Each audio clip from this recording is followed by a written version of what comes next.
Video में हम जानेंगे कि इस्लाम से सबसे पहली बार प्रथम बार भारतीय कब परिचित हुए और कैसे परिचित हुए।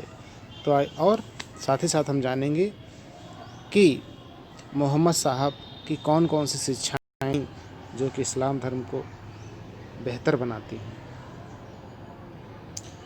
इस्लाम का भारत में आगमन। इस्लाम का उदय अरब देश में हुआ।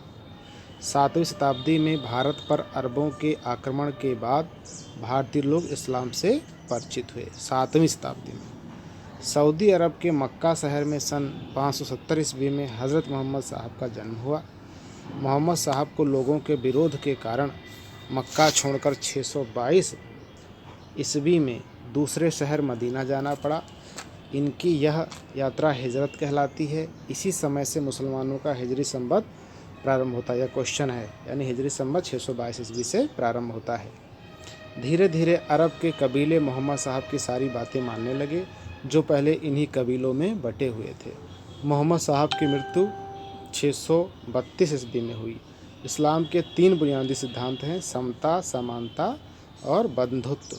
मोहम्मद साहब की शिक्षाएं।